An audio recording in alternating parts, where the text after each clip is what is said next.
Story 1. I couldn't believe what I was hearing. Here I am, at a major Chamber of Commerce function, about to receive an award, and Rhonda, my wife of 10 years, just whispered in my ear that she was going to leave with Gerald, my business partner, for a weekend in Las Vegas, immediately after the award ceremony. "Are you out of your mind?" I asked quietly, so as not to be heard by anyone else. "Only with lust," she whispered back. "For him right now. I'm feeling his hardness through his trousers, and soon I'll be putting it inside me. We need to talk," I told her. "But not now, later, after we get home from the ceremony."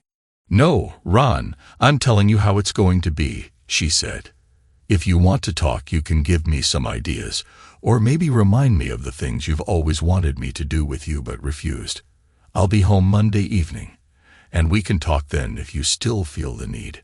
This was the start of a 3-day weekend, and I knew she didn't have to be back to work until Tuesday. "And you plotted this with him?"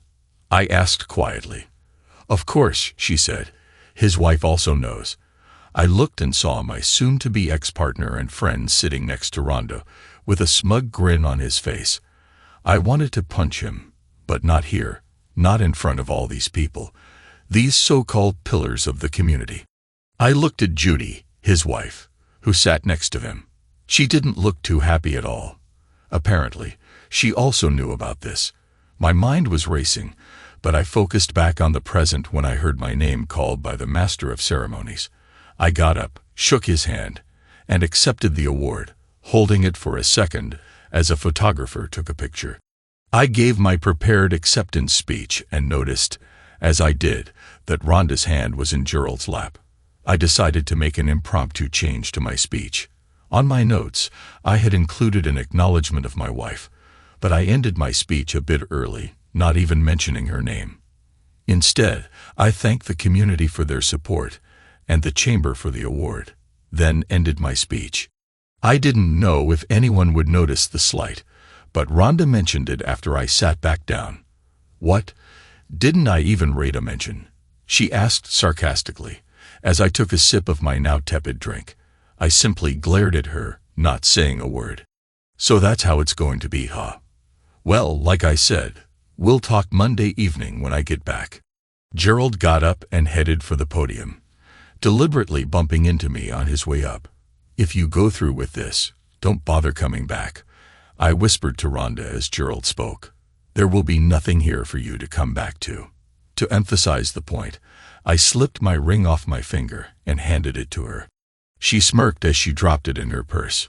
"You know why I'm doing this?" she asked. "Of course you do," she added. "It's for what you did with Judy. Don't lie. I know all about it. I have pictures. So, you'll say or do nothing. Let me do this, and we'll talk when I get back." "Don't do this, Rhonda," I said. "Nothing happened between Judy and me, except dinner. We can talk about it after the ceremony." "Too late," she said. "It's going to happen. The tickets have already been bought. The reservations have already been made. I'm going to give Gerald my body this weekend. I'm going to let him do whatever he wants, and there's nothing you can say or do to stop me." "What if I told you he's HIV positive?" I asked. She laughed. "I wouldn't believe you. You'd say or do just about anything to keep me from going," she said. "Don't say I didn't warn you," I told her. "I guarantee that if you do this, you'll regret it for the rest of your life. Look, just enjoy the weekend without me. Go play golf or something. When I get back, things will go on as before," she said. I couldn't believe the nerve of this woman. "No, they won't, Rhonda," I told her. "We'll see about that," she said. A minute or two later, Gerald returned and took his seat. Rhonda turned to him, and I could see she had placed her hand back in his lap. Disgusted, I turned away from her. Finally, the event was over, and we got up to leave. "This is your last chance, Rhonda," I said. She and Gerald smirked as they looked at me.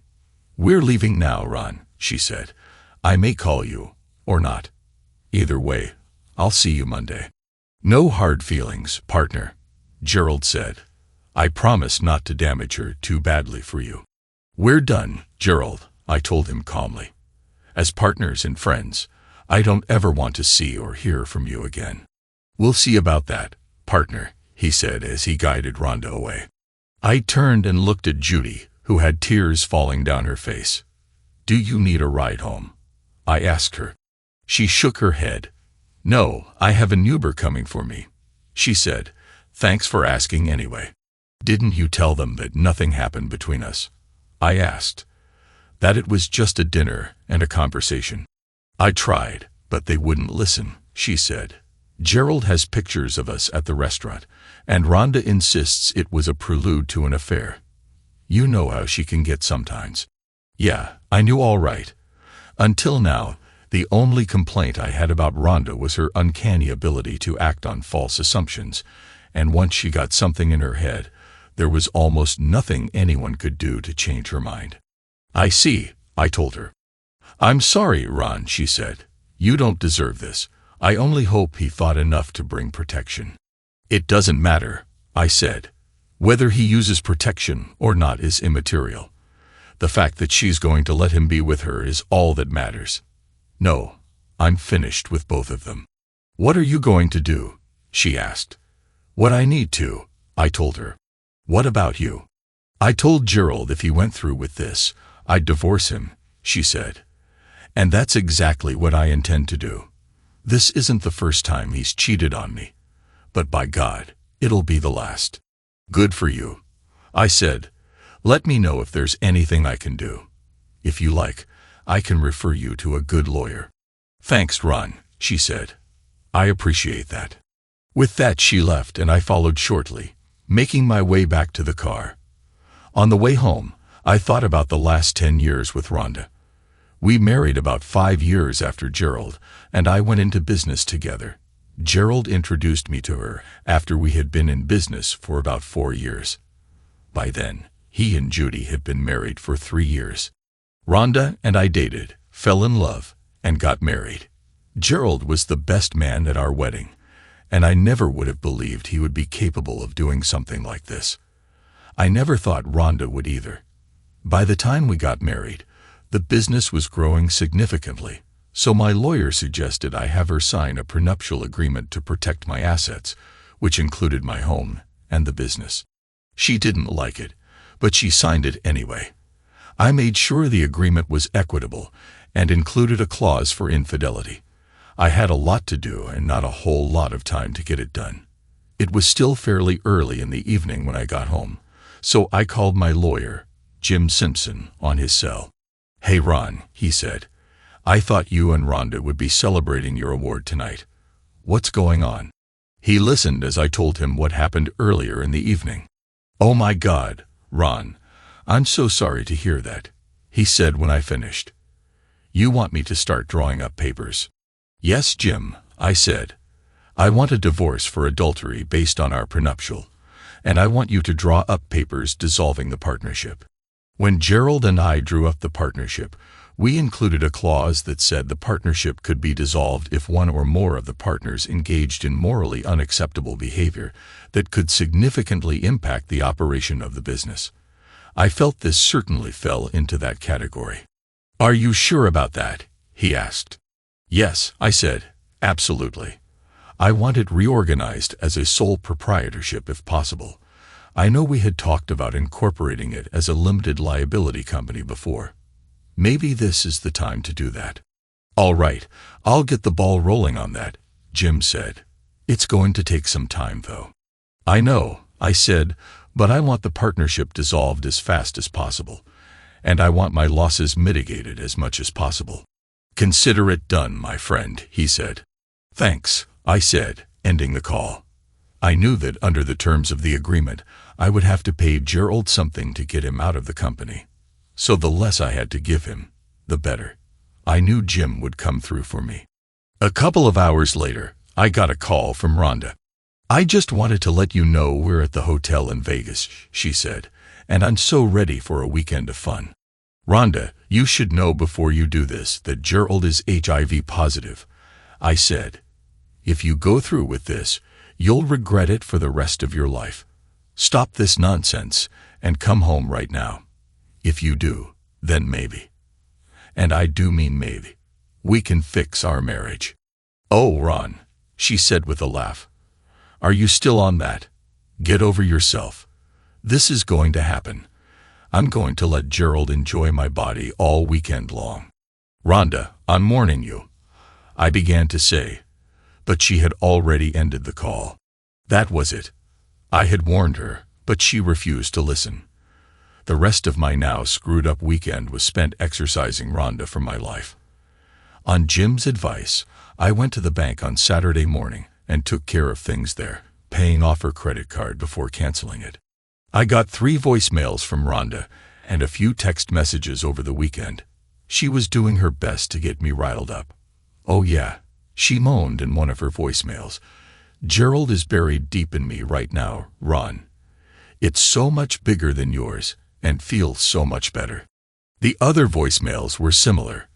I forwarded all of them to Jim so he could have them as proof of Rhonda's adultery. I also forwarded them to Judy so she could use them in her divorce from Gerald. I called a locksmith and had all of the locks changed on the doors.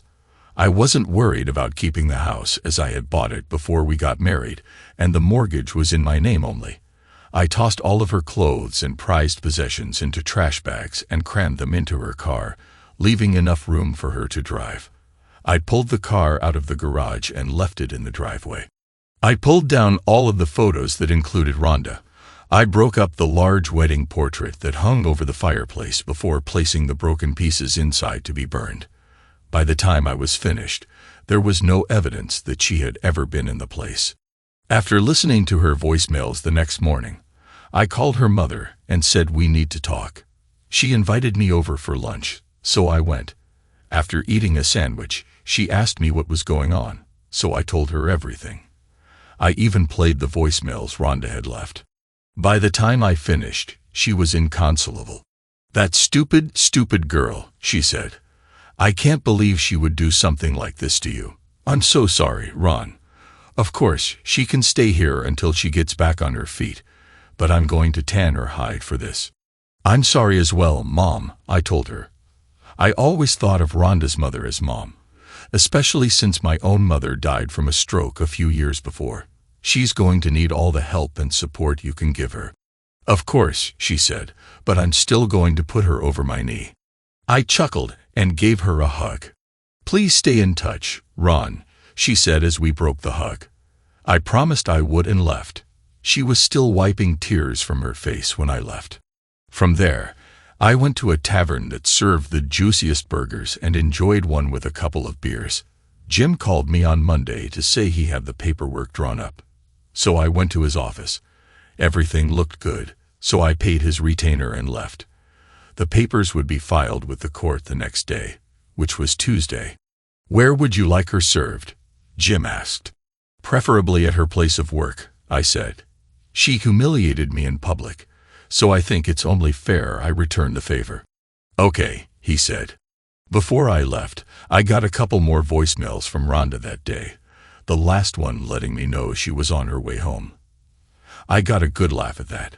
Gerald dropped her off that evening at about 5:30, then took off. Apparently, he was a bit too cowardly to face me after what he had done. I waited and heard her come onto the porch.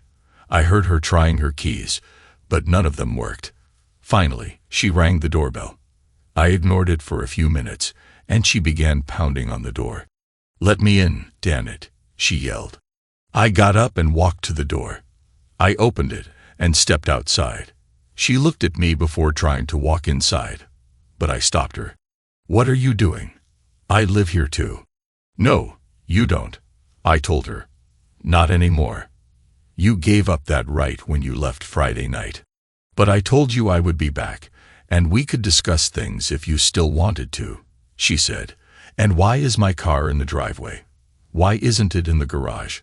And what's all that stuff in it? That's all your stuff, Rhonda, I said. Like I said, you don't live here anymore.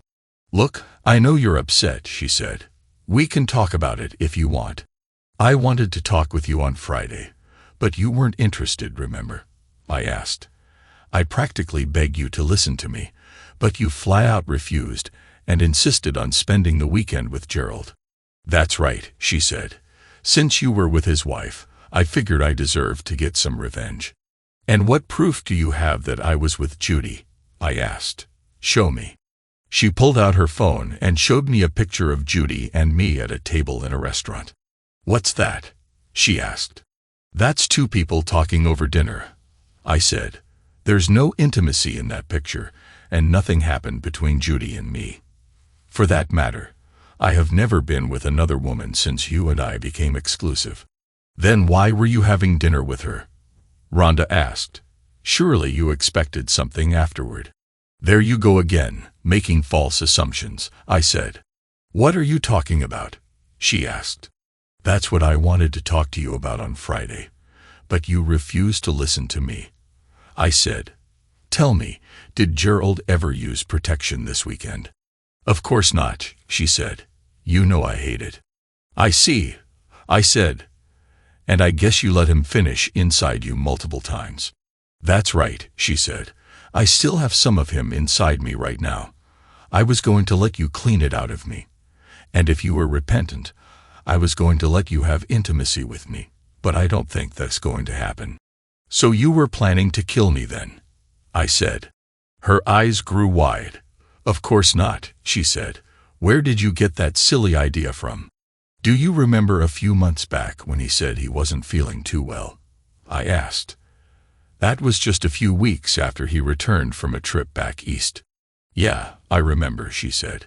"I suggested he go see his doctor and get checked out. He never told me what the doctor said, but Judy learned he tested positive for HIV. You want to know how she learned about it? I'll tell you. She learned about it because he infected her. She tested positive just recently. That's what we were talking about at dinner that night. At the time he infected her, he didn't know he had it, but he sure as hell knew this last weekend when he was with you." I handed her a copy of Gerald's test results Judy had given me the night we had dinner. Rhonda's face turned white, and her eyes widened. "I even told you on Friday, but you refused to listen." "Oh my God. You were telling the truth. I'm going to get sick." She doubled over and vomited in the front yard. I stood and watched as she retched several times. When she finished, she looked at me scared. "I'm going to die, aren't I?" she asked. I shrugged my shoulders. "I'm not a doctor, so I don't know." Judy said her doctor told her it's not the death sentence it was a few years ago, but it's still pretty rough. At any rate, I suggest you go see Dr. Barnes first thing in the morning and let him know. Have him run some tests on you. Maybe, if he can catch it early enough, he can do something. But I do know that our marriage is dead." "Where will I go?" she asked, tears falling down her face. "Your mother said you can stay with her until you get on your feet," I said. "My mother? You told my mother?" she asked, shocked. "Yes, she deserves to know the truth, don't you think?" "I guess," she said. "And you'll be served with divorce papers at work sometime this week," I told her. "Please, no. I don't want a divorce. Can't we work through this?" "No, we probably could have if you had talked to me on Friday, instead of leaving me to spend the weekend with him in Vegas. But you just had to have things your way. You made your bed, Rhonda. Now you get to lie in it." "So, what were you doing with Judy in that restaurant?" she asked. "I already told you. Talking," I said. "She got her test results and wanted to talk to me. She asked if I had any idea he was positive. Of course, I told her the truth. I didn't. I was trying to find a way to help the two of them get through this. But it seems Gerald decided to have her followed. He got those pictures of us in the restaurant. Naturally, when you saw them, you made your usual false assumptions, and here we are. I hope it was all worth it to you. Please, can't you just give me one more chance?" she begged. "I'm dying here. I've been dying since you walked out on me Friday night." "But I love you," she cried. "Yeah, right," I thought. "Don't you have any love for me at all?" she pleaded. "Love you? Right now, I don't even like you. Now get off my lawn." I walked back inside and slammed the door, locking it behind me. I looked through the window and saw her sobbing as she knelt on the lawn. She looked totally defeated and forlorn, but right then, I didn't care. Eventually, she turned and slowly ambled to her car, still crying. As I watched, she backed out of the driveway and drove off, still crying. The next day, I got to the office early, hoping to catch Gerald when he came in. I had already advised security to confiscate his badge when he arrived, and had a couple of security officers waiting by his office. When he arrived, he gave me a smirk, but lost it when he saw the officers. "What's this all about?" he asked. "They're here to confiscate your badge and make sure you don't take any company property when you leave," I told him. "Leave? I'm not going anywhere." "Wrong answer," I told him. "As of today, the partnership is dissolved. You no longer work here." "Bull, you can't do that." "Read the agreement we both signed," I said, tossing a copy of it on his desk. I highlighted the appropriate clause. "The dissolution of the partnership is being filed this morning, and the company is temporarily being reorganized as a sole proprietorship. I'll give you 15 minutes to pack your things and get off the property before I have you escorted out." "Is this all because I was with your wife over the weekend?" he asked. "Partly. It's also for deliberately exposing her to HIV, which I've been told is a crime in this state." "What?" he asked.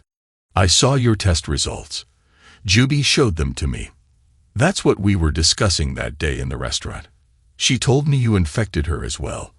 I was planning to make you a silent partner so you could keep your medical coverage and still earn an income, but what you did this weekend was beyond the pale. You know you're infected, but you still chose to spend the weekend with Rhonda without informing her. That's illegal in this state. The two of you had this all planned out, except she didn't know you're HIV positive. In my view, what you did violates the terms of our partnership agreement. I had considered giving you a severance package, but in light of your actions, I've changed my mind. Now, get out." "You can't do this," he exclaimed. "I'll fight you on this. So help me God, I'll start spreading rumors that you've been threatening half the female staff here with their jobs if they don't go along with what you want." "Really?" I asked. "You'd deliberately slander me in the community for revenge on top of deliberately infecting my wife with HIV so she could infect me." "You're damn right. By the time I'm done, you won't have any business at all." I smiled and pulled an audio recorder from my pocket. I hit a button and played our conversation back to him. "I think that should add a few million to the lawsuit and help secure a conviction. Not to mention the fact that you made your claim in front of at least 2 witnesses, right?" I asked, looking at the 2 security guards, who smiled and nodded their heads. I looked at my watch. "You know, I used to think you were my best friend. I also used to think you were quite intelligent. I see now that my initial assessment of you was wrong. You have 10 minutes to pack up and get the hell off my property." I looked at the guards before speaking again. "Keep an eye on him. Make sure he doesn't touch his computer and only takes what's his." "Yes, sir, Mr. Hastings," one of the guards said. Gerald packed his stuff as the security guards watched. On his way out, he stopped by my office. "I'm sorry, Ron," he said. "Just go. Get out." After Gerald left, I called a meeting of all employees. It was crowded in the main office, but I felt they deserved to know there would be changes. I told them that Gerald was no longer with the company and the partnership had been dissolved. I assured them that this change wouldn't affect their jobs in the long run, but could cause some short-term disruption. One of the employees asked why Gerald left, but all I would say was that it was a personal matter. The next several weeks were a blur. Rhonda was served with divorce papers at her place of work on Thursday, which prompted a great deal of gossip. Her mother told me she had gone to see the doctor on Tuesday, but it would be a while before she got the results of her tests. Thankfully, Rhonda didn't deluge me with calls or texts. It seemed she finally realized that she had made a huge mistake, one that would affect her for the rest of her life. Realizing there would be no reconciliation, she signed the papers. Jim told me the divorce would be final in 90 days. Judy filed for divorce against Gerald on the grounds of adultery. She told me he was living in a motel room that was rented by the week until he could find something else. But he had another problem. After Rhonda's visit, Dr. Barnes reported Gerald to the authorities. From what I learned, the state we live in requires those infected with HIV to inform their partners before any intimate activity takes place. Since Rhonda said Gerald never informed her, he could receive up to 20 years in prison. I also learned that this was one of those laws many prosecutors didn't like to enforce, since there was too great a chance of backlash. But the local authorities decided to go after Gerald based on Rhonda's testimony. A week or so after being kicked out of his house, police showed up at the motel where he was staying and took him into custody, concerned that he could present a danger to the general population. He was placed in solitary confinement. Gerald's trial became something of a circus. The prosecuting attorney painted him as a cruel, manipulative man who deliberately set out to infect me, his partner, with the disease by first infecting Rhonda. Rhonda testified, as did I. Judy also testified. The prosecutor played the audio I captured in my office, putting Gerald in an even worse position. It didn't take long for the jury to convict him. Disgusted by what he heard, the judge sentenced him to the maximum allowable by law minus 20 years in the state penitentiary. But Gerald's problems were far from over. Now he was in the middle of a divorce as well as civil litigation. After Judy's divorce was finalized, she sold her home and moved out of the area. Rhonda contacted me a few days before our divorce was final and asked if I would have dinner with her. After thinking about it, I agreed. I felt it was time for closure. We met at a quiet restaurant, where we enjoyed a final meal. "I hope you're not too scared or ashamed to be seen with me," she said. "We're not going to be swapping any bodily fluids, so it shouldn't be a problem," I told her, half-jokingly. "I got the results of my test. I'm positive." "I'm not surprised, but I am sorry to hear that," I told her. "It's not your fault. You tried to warn me, but I wouldn't listen. It's a mistake I'll be paying for the rest of my life." "So, what is the doctor doing?" I asked. "He's got me on antiretroviral therapy. It'll never be cured, but he tells me I can live a fairly normal life if I take the drug every day. Of course, I had to let my boss know. He's letting me telecommute so I can work from home. And Mom says I can stay with her as long as I need to." "That's good to hear," I said. "My lawyer is also filing a lawsuit against Gerald. I've been told it's pretty much a slam dunk with his conviction, but collecting may be an issue with him being in prison and all." "I see," I told her.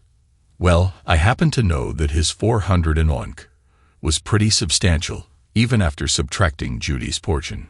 She also sold their house, so maybe you can get his half of that. Have you spoken with her recently?"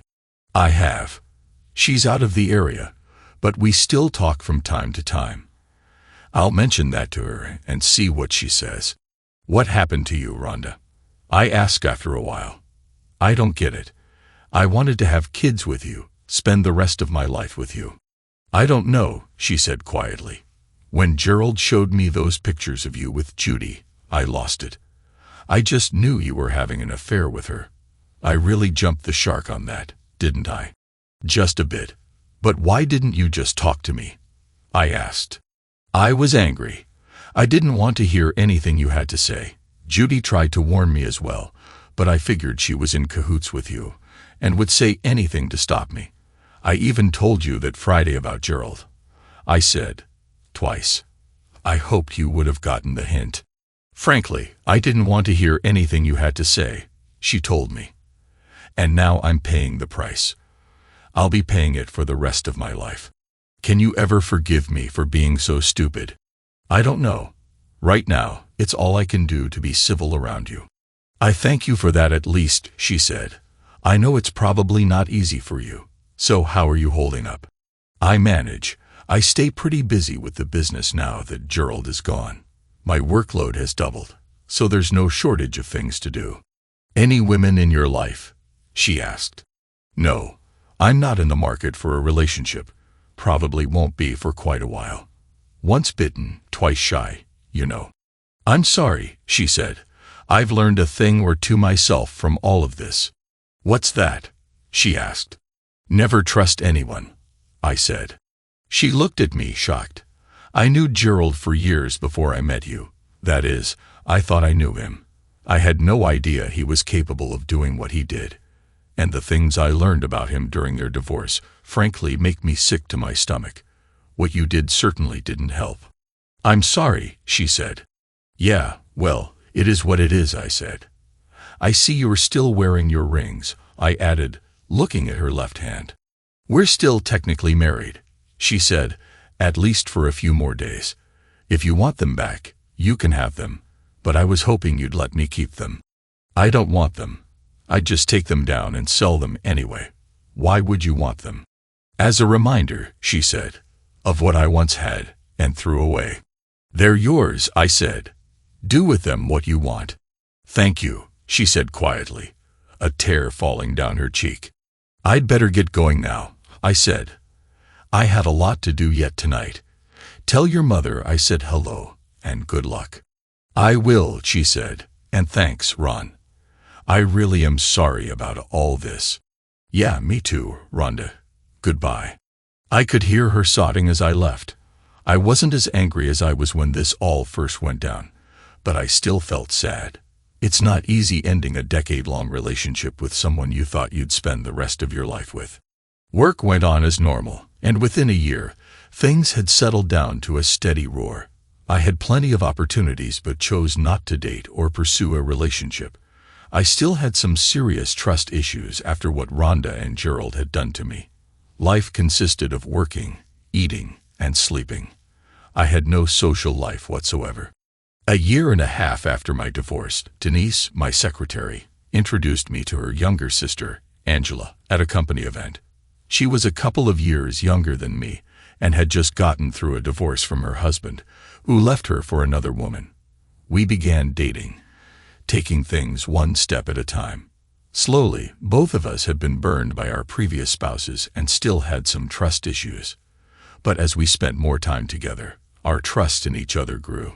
We dated several times over the course of a month before we ended up spending the night together in my bed.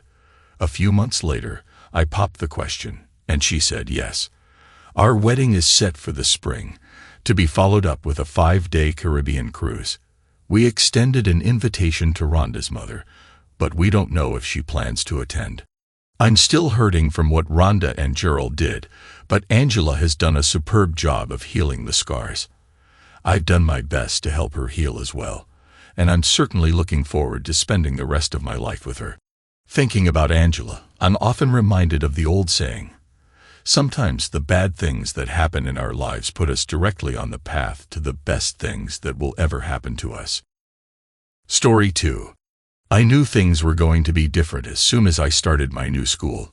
I was born and raised in Philly, and moving an hour away from the city would definitely take some adjustment. Adjustment meant I had to learn to live with it. I kept my nose clean and stayed out of trouble at my father's request and my mother's insistence. The population was diversified, to say the least. Some black people, some Hispanics, a few Italians, and some Jewish folks. The majority were hard-headed Dutch. They weren't Amish or Mennonites, just German Lutherans who dominated the area and everything in it. It was a melting pot, so I had no real trouble blending in. But I missed my Philly friends. I stayed in the area after graduation, mainly to be close to my family. I still made regular trips to the old neighborhood and stayed close to my old friends. I got my first job driving a fuel oil delivery truck. In a few years, I was working inside, dispatching, and taking orders. I had a knack for the business and could actually see myself as an owner of a similar operation in a few years. I had no trouble finding friends of the opposite gender, and my social life was better than expected. When I got married, my mother was a little disappointed that my new wife wasn't Italian, but she did her best to make sure Marcy was accepted without reservations. After 2 kids, Marcy insisted I get a vasectomy. I had no problem with that, but once the kids started school, Marcy wanted to go to work. My father never felt it was a good idea for a wife and mother to work. I'm not completely sure of the rationale behind this, but looking back, it made sense. It wasn't that I minded Marcy working, but I disliked the fact that she was socializing with people she knew and grew up with. I liked some of her friends, but not all of them. In school, she had been involved in all sorts of student activities and enjoyed them. I avoided such things and the people who participated. I always felt they were a bunch of snobs sitting around, stroking each other's egos. I knew she had been active before we met, and I was too. We never discussed what we did before we were together. It wasn't a rule, just something we fell into. We were married for about 10 years when things started to fall apart. Marcy had been working in the claims department of a local national insurance company. I got concerned when she started working overtime and weekends. 6 months later, I knew I had to end it when the seminar came up. Tony, I don't understand the problem. It's only for 3 days. I already talked to your mom, and she agreed to stay with the kids while I'm gone. You'll be home in the evenings. I know you can cook for yourself. I couldn't believe she had the nerve to ask, "Who's going on this seminar?" She perked up a little when I responded. 6 girls from the department, Betty Klink from personnel, and Rodney. I smiled when she said his name. I was amazed she hadn't figured out that I knew all about her special lunches and late-night work sessions with her boss, Rodney Foote. Rodney and Marcy grew up together. He was one of those kids who joined every club in school, but never participated in sports. Do you take me for a fool, Marcy? I don't understand. What are you talking about? I've known about you and Rodney for 6 months now. If you think I'm going to let you go away with him for 3 days, you're out of your mind. Tony, what are you talking about? Rodney is my boss. There's nothing going on between us. I would never think of cheating on you. You know that. I looked at the empty beer can in my hand and slowly got out of my chair. As I walked to the kitchen, I crushed the aluminum can and threw it at the trash. I missed but didn't bother picking it up. The new can made a hissing noise as I popped the top and sat back down. Marcy just sat, waiting for me to respond. You're the mother of my children, and as a mother, you do a great job. The only reason I haven't thrown you out is because of that. I talked to my mom, and she said I should stay firm for the kids' sake. If I divorce you, the courts will give you my kids. I can't let that happen. You told your mother I was cheating on you. No, someone from church told her. I didn't deny it when she confronted me. You're not serious. I don't believe you. Why are you saying all this? I took a swig of beer and smiled. Rodney lives at 321 David Drive, 3 blocks from your office. You and your boss go there about 3 times a week and stay for 3 hours each time. What do you do at his apartment for 3 hours? After you explain that, tell me about all the overtime you've been putting in at the office. Did you know your office cleaning lady goes to church with my mother? Her eyes filled with tears and her lower lip trembled. As long as you don't publicly embarrass me or my family, I won't do anything. If that changes, all bets are off. You can leave or stay, but you won't take my boys from me. She jumped to her feet, clearly upset. Damn you, Tony. I hate you. You jerk. That was the first time she'd ever insulted me, and the first time she made a derogatory remark about my heritage. The Dutch in her finally came out. We had 2 boys, Terry and Rick, who shared a room with bunk beds. The 3rd bedroom became my room. It was a rented house. We had over $60,000 saved for a down payment on our dream home, but my dream had turned into a nightmare. Nothing more was said about the seminar. Marcy no longer worked overtime. She packed her lunch every day. The atmosphere at home wasn't chilly. It was freezing. Mom had no new feedback from her church friends. Things seemed normalizing, but I still felt uncomfortable. There was no intimacy between us, and I knew I wouldn't tolerate that for long. Against my better judgment, I agreed to accompany Marcy to her company Christmas party. I didn't want her to go alone, and I thought I could quietly pass the evening by staying out of the way. It was a good plan but full of flaws. The company rented a hall with a dance floor, buffet table, and open bars. By the time we got there, the only tables left were near the company big shots. It was obvious all the employees were avoiding those seats. Things seemed all right for the first hour. I noticed Rodney across the room, hanging out with some friends. Several of Marcy's coworkers asked her to dance, and I was fine with it, since I didn't want to. I was on my third beer when I noticed Marcy and Rodney exchanging glances, nods, and head tilts, but something was definitely going on. I tried my best to act bored and disinterested, but I kept an eye on them. My wife excused herself to use the ladies' room. I scanned the room and noticed Rodney was gone. It was unbelievable. After our discussion, it was stupid for her to try to meet with Rodney while I was in the same building. She could see him at work without the risk of being interrupted. The only reason for doing this was to make me look like a fool in front of everyone. Her coworkers would see me as a weak man, easily deceived by his wife. As Marcy entered the hallway, she glanced back to make sure I was still in my seat. Then she disappeared. I excused myself from the table and headed for the restrooms. I noticed Rodney's buddies weren't smiling anymore. I checked the ladies' room first, but it was empty. I had better luck in the men's room. They were kissing, his back to me, and his hand was under her skirt. There was no resistance on her part. I grabbed Rodney by the neck and slammed his head into the bathroom tile. Something definitely broke. I heard Marcy shouting my name, but I ignored it. I spun Rodney around, and blood from his broken nose splattered on my shirt. He was limp but still standing, so I punched him in the stomach. He went down and started vomiting. Marcy pulled on my jacket, but I didn't react. Things were quiet in the main hall as I dragged Rodney to the middle of the floor by his necktie.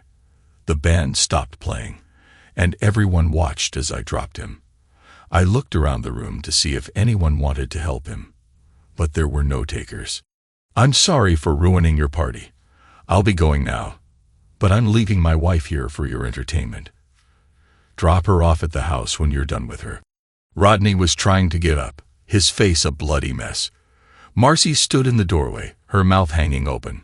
It was hard to tell if she was upset with what I had done to her lover or with what I had just said to her coworkers. I didn't care. Rodney was directly under the mistletoe, and I couldn't help myself. Before leaving, I kicked him, and he collapsed. No one ever said a word. I called my mom from the car and asked her to come by the house to pick up the boys. Going out of town for a few days seemed like a good idea, and I didn't want to leave the kids with their mother. I was sure she would be in no condition to properly care for them. I was making plans as I drove, having no idea what I was going to do or where I was going to go. My boss had no objection to giving me a week or so off. Mom and Dad were already there when I arrived. After paying the babysitter, I helped get the boys ready. My one bag consisted mostly of socks and underwear, but I threw in a few shirts and pants, just in case. Before leaving, I got the cash box out of the basement rafters. The banks were paying less than 1% interest on savings accounts, so I decided to keep the money at home. I know it's foolish to keep $62,000 in the house, but I guess it's something I inherited from my mom. She used to keep big stashes all around her kitchen. I was turning out all the lights when a cab pulled up and dropped Marcy off. She walked in and sat on the couch without saying a word. She looked more worried than mad, more upset than scared. "I told you there was only one rule.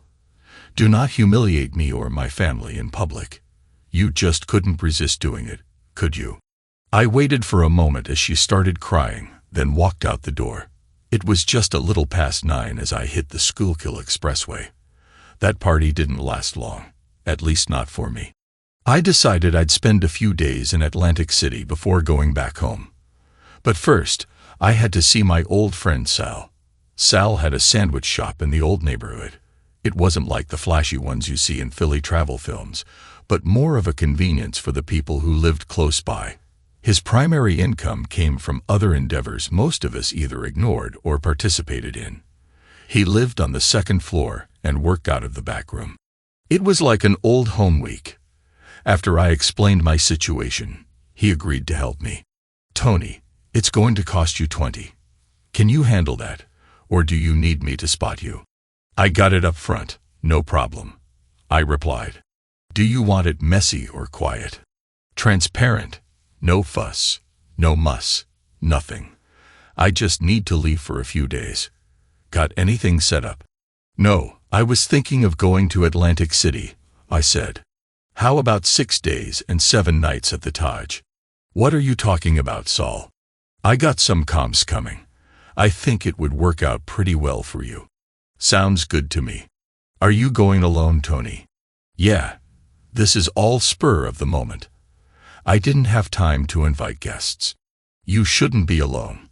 You need someone to verify you were there. Hold on. Saul picked up the phone and dialed a number that must have been familiar. Carla, it's Saul. Make yourself pretty and get down here. No, nothing like that. You're going on vacation. He snickered as he hung up.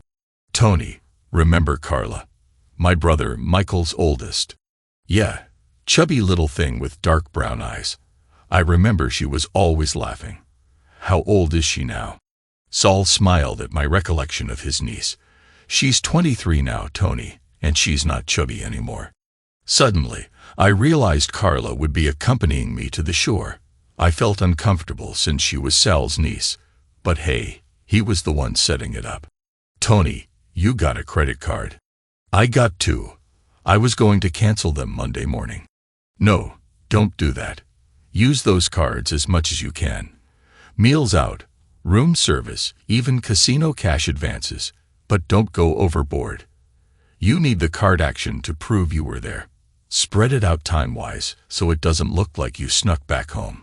It might cost you a couple grand, but it's cheap insurance. Saul knew his business. It all made sense. As I mulled it over, Carla came in. Tony, I haven't seen you since you moved up to the sticks. You look good. Now I knew why Sal was smiling. Carla was absolutely gorgeous. Those dark eyes were amazing, and the baby fat she used to have had moved to her chest. I knocked over my chair like a klutz as I jumped to my feet. Tony needs somebody to keep him company in Atlantic City for a few days. Are you up for it?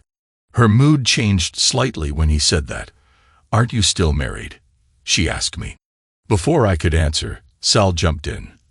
The marriage is dead, Carla. Tony needs a nurse right now. I knew you always liked him, so I thought of you first. Saul, I'm not going to break up anyone's family. It's not fair for you to ask me. Besides, I'm not one of your girls. Why not send one of them? I don't expect you to sleep with him. Just keep him company and help him forget his troubles. Carla looked puzzled, as if she'd just figured something out. She was quick, as well as beautiful. I'll be glad to go with you, Tony, but you have to promise to buy me some saltwater taffy. We were all smiling now. I'll need about an hour to get ready. Don't let him drink anything, Sal. I don't want to drive down there with a drunk. I thought I saw her wink as she left. Sal and I recapped our discussion while Carla was gone. He graciously accepted my $20,000 and promised complete satisfaction. The drive to Atlantic City was uneventful except that I had to give Carla a full rundown of the problems I was having with Marcy. Her only comment was, "Oh, the poor kids." Carla frowned when she saw the double beds, but luckily didn't notice me snickering. I was sure we'd only need one bed before the week was up. All good things come in time. We did a little gambling, but didn't go overboard. I knew that in the long run, I'd lose. Carla was happy with the quarter slots, and I was just killing time. We spent more time eating and walking on the boardwalk than anything else. Of course, we saw every show in town. I was a perfect gentleman the first night, but Carla and I were tearing up the sheets by noon on the second day. My mother was right. I should have married an Italian girl. It felt natural, and I didn't feel as if I were cheating. We were getting ready for supper on the 4th day when we got visitors. 2 men, not in suits but sports jackets. Tony Randazzo. I'm Ray Fritz, and this is my partner, Rupert Marks. We're from the Berks County Special Crimes Task Force. Can we talk with you for a few minutes? Carla walked out of the bathroom in her undergarments. She glanced at the 2 men, walked to the bed, and picked up her bathrobe. She seemed a little embarrassed, but knew they might pay me a visit. "Do you want to give me an idea of what we'll be talking about?" I asked. "We'd like to talk about your relationship with Rodney Foote." I didn't have a relationship with Rodney Foote. My wife did. Fritz did most of the talking, while Rupert stared at Carla. "We realize that, Mr. Randazzo. We understand you had words with him at the Continental Insurance Christmas party. Is he pressing charges?" "No, he's disappeared, and we were wondering if you could help us locate him." "Gentlemen, before we discuss this further, I'd like someone from the Atlantic City Police Department here. And I don't mean a patrol officer. If you can't arrange that, I want a lawyer from Reading." Carla, now dressed, was putting on her jacket. "Sorry, fellas, but we got 6 o'clock reservations. The steaks at the safari are fabulous. I'll probably be home this Friday.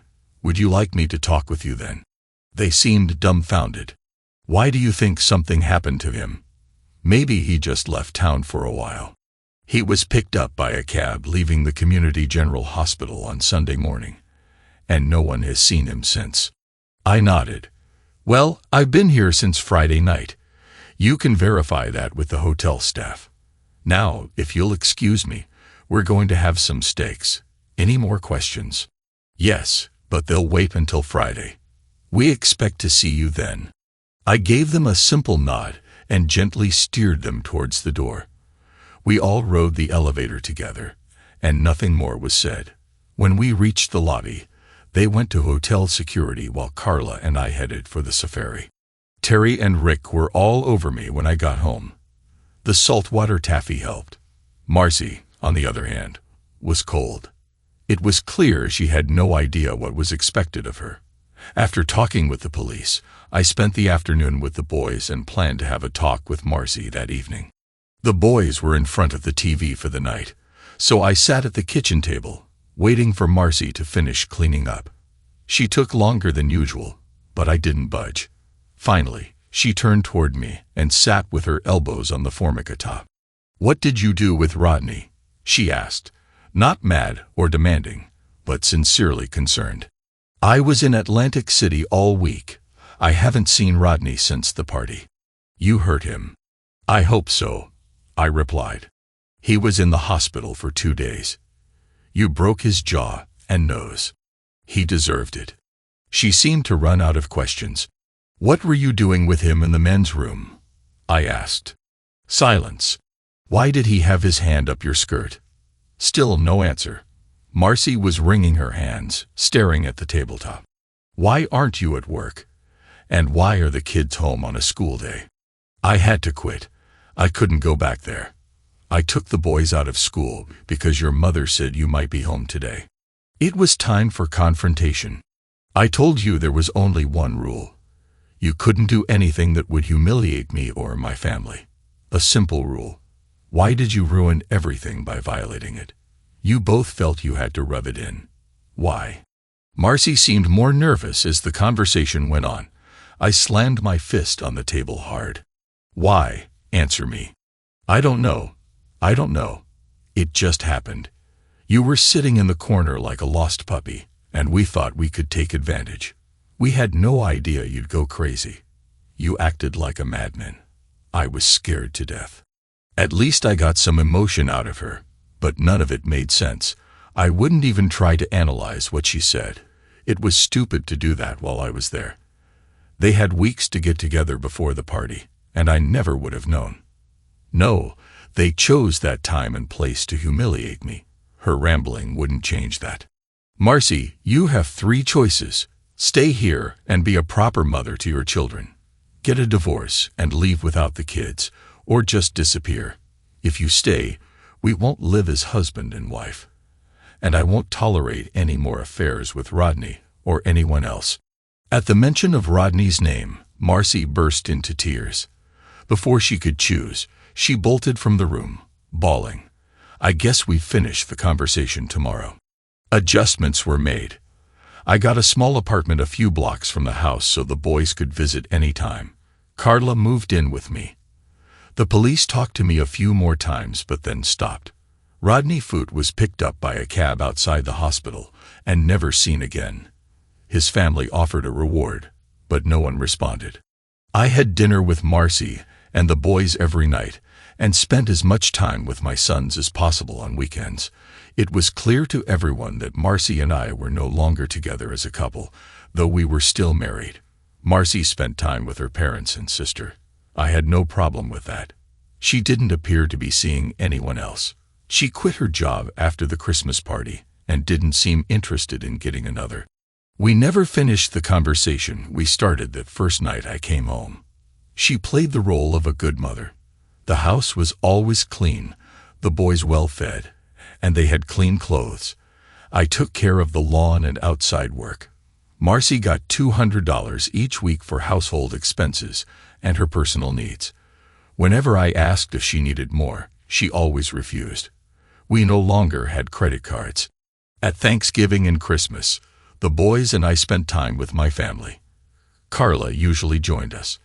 Marcy spent the holidays with her family, but had Christmas Eve with the boys. It was awkward when Terry or Rick wanted to talk about their mother and me. Neither of us discussed it with them. I appreciated that she didn't either, but what could she say? The farce continued for years. Of course, my explanation doesn't fully convey how things actually happened. There were complications and disagreements, but we prevailed. Things with Carla were fine at first, but over time, she started spending more time with her family in Philly and less with me. I couldn't blame her. I was indebted to her for making the breakup easier. But I couldn't divorce Marcy, and as long as the boys lived at home, I couldn't throw her out. Those were self-imposed limitations, but I stuck with them. I hated the situation but couldn't think of an alternative. The boys, however, did. Terry was 16 when things came to a head. A new kid at school, related to Marcy's former lover, provoked Terry about the situation. It was the first time anything had come up, and Terry wasn't prepared for it. Rodney's nephew ended up in the hospital, and I had to pick Terry up from school. He was expelled for 2 weeks and faced assault charges. Rick, who witnessed the incident, tried to help Terry and ended up losing 2 teeth, but he gained his brother's admiration. When I brought the boys home, Terry tore into Marcy for not talking to them about what happened years ago. Marcy didn't defend herself. She just listened as her oldest son vented. I left them and took Rick to the dentist. He wasn't too broken up about the teeth, but I wasn't thrilled with the dental bills coming up. When we returned, Marcy was gone. Her car was still there, but that was it. Terry said she grabbed her purse and left without a word or explanation. I took a week off to settle things. Marcy's parents and sister refused to talk to me. After a week, I still didn't know where she was or what her intentions were. Carla and I moved into the house. Sharing a bed was uncomfortable at first, but the boys accepted it far more easily than I expected. Everything connected to Marcy disappeared one day while I was at work. I had no idea what Carla did with it, and I didn't ask. Carla took over all the duties Marcy had handled. I gave her a few credit cards to make things easier. It was odd that I trusted Carla more than I ever trusted my wife. I sold Marcy's car and bought a new one for Carla. Family gatherings were less stressful with the new arrangement. Carla was happier, and my mother was elated. Terry and Rick had no more trouble at school, and Rodney's nephew never returned. Things were finally looking up, but I was still married. I waited 2 months before reporting Marcy as a missing person. Actually, I reported her as a runaway spouse, so I could use the report when filing for divorce on grounds of abandonment. 2 months later, I submitted the papers. Marcy had to be gone a year before the divorce would be granted. I was planning ahead. Things normalized. Terry and Rick had no trouble talking to Carla. They never called her Mom, always Carla. But everything was fine. We were more like a family than we'd been in years. One day, my final divorce decree arrived. I was a free man. 2 weeks later, Carla and I drove to Elkton and tied the knot. We were a family again. Terry graduated and joined the Air Force. A year later, Rick went to meat cutting school in Toledo. Everything went so fast. Soon, Carla and I were alone. We never heard from Marcy. Mom and Dad moved to Ocala and made everyone promise to visit at least twice a year. Nothing held us in reading, so Carla and I moved back to Philly. Rick got a job at a fancy butcher shop in Westchester after graduating. We saw him a few times a month, and he always brought something nice to surprise us. A year later, one of Carla's nieces got married, and we had to attend. An Italian wedding in Philly is a big deal. Lots of relatives and freeloaders looking for booze and free food, but there was plenty to go around. We were sitting with friends, enjoying the evening when I noticed Carla seemed nervous. She kept glancing across the dance floor. I saw nothing and forgot about it until she excused herself to the ladies' room. Something didn't feel right. I watched her walk toward the back of the hall, meet one of her old girlfriends, and chat. She didn't go to the restroom, but instead walked over to one of Sal's personal assistants. Carla gestured toward the table her girlfriend had come from. There were 3 guys and 3 girls at the table. They looked like thugs trying to be something they weren't. The girls were overdressed and leaning on the flashy side. Carla returned with a pensive but confident look. "Tony, we have a small problem. I figured that from your trip around the room. Care to explain? You have to keep your cool. In a couple of minutes, one of the guys at Gina's table is going to come over and bait you." "What do you mean, bait me?" "He's going to insult me to make you mad. When you get up to fight him, they'll gang up and beat you." "What am I supposed to do? Let him get away with it?" "Play along until Bobby V and the boys get in position. You might have to handle one, but that'll be the worst of it." "Play along how?"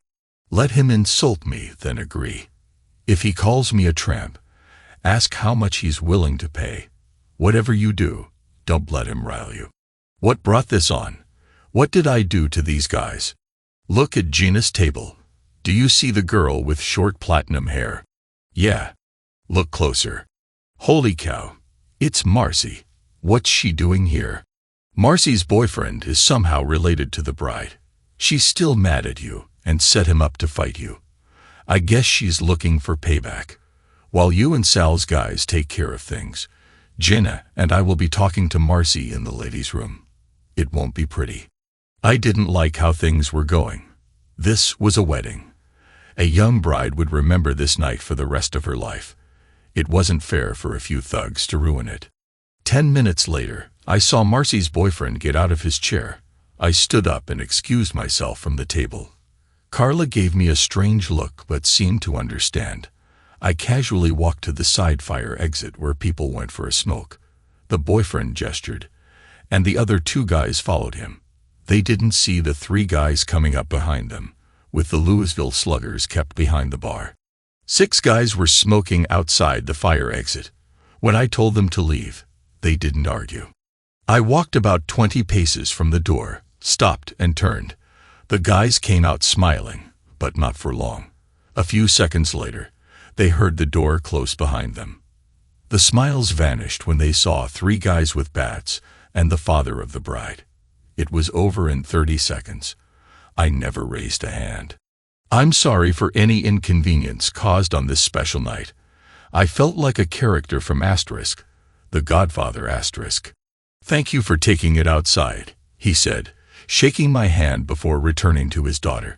I thanked Sal's guys for their help and went inside to look for Carla. They stayed to clean up. It was time to leave. Carla was nowhere to be found, and Marcy's table was empty. Rick and a few of his friends had caught wind of the commotion and found me at the bar getting a drink. "Dad, what's going on?" I wanted to bite my tongue, but it didn't work. "Your mother was here with her new boyfriend." "That's all I need to know," Rick said with a smile, turning to the bartender to ask for a beer.